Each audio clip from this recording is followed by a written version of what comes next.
First, Kevin Durant. Mark Stein reporting plans to tell the Warriors after 12:01 because they haven't discussed this until no, never. That he wants a new one-year deal with a player option for 1920 to return to free agency next summer. Yep. So the whole KD thing and the Warriors, look, I don't think anybody legitimately, DA, at any point thought he was going anywhere. No, nobody thought he was going anywhere, and they knew he was going to. But the question was, could they, after last year, when he took he really took a haircut financially to allow them to sign some other people, to keep some of that core group together, would he do it again? And he did actually take a little bit less than, or it is reported, I should say, by Chris Haynes at ESPN and some other people, that he's going to take a little bit less. And if he does, then, that allows them to use the mid-level, the taxpayer mid-level. But it also, again, as we're talking about, he's a free agent again. If he signs a one-and-one deal, he'll be a free agent again next summer. 35% of more money in the pot. Well, and I think that is what's so significant about this cap increase, if you look at it. And this is not even taking into account any money that may come online from the sports gaming opportunity. Good point. We don't even know what that really looks like yet. So think about that. We could see a whole nother spike. But if you're building for the future and you're looking at the possibility of having multiple max players convene in your city, you just got a lot of help.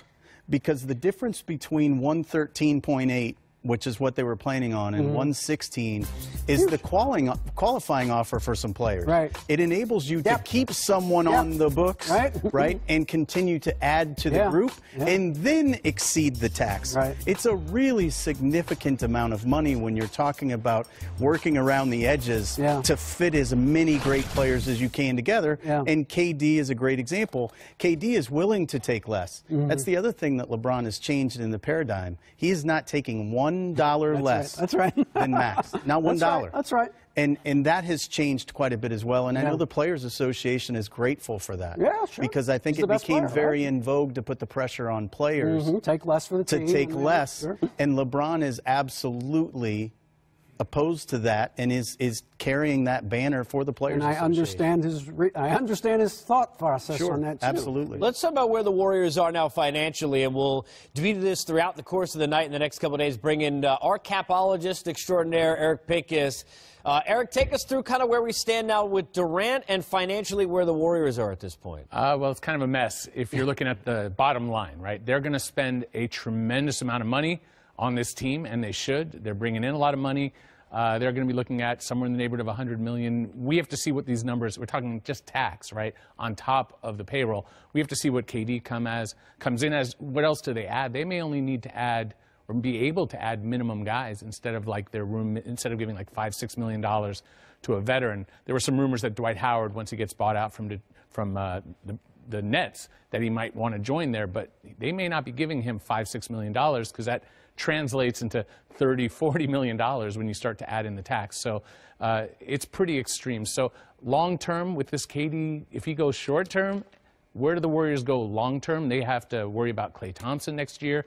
The year after that, they have to worry about Draymond Green. Do they keep this core together?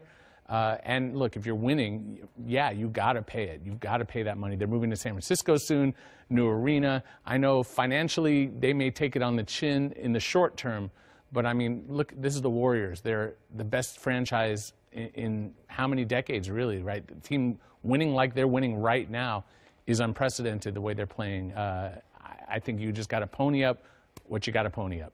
Yeah, Eric, I'd be surprised if Joe Lacob takes his foot off the gas pedal. To your point, they're going to go to Chase Center in 2019.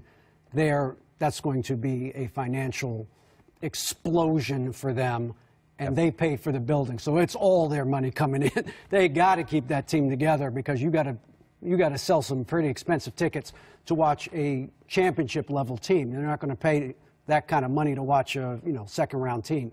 So I think that even though you're right, they will deficit spend for a while, but with all that money that's coming online in the next 2 years, downtown San Francisco, I don't see how they can stop now. They have to keep spending.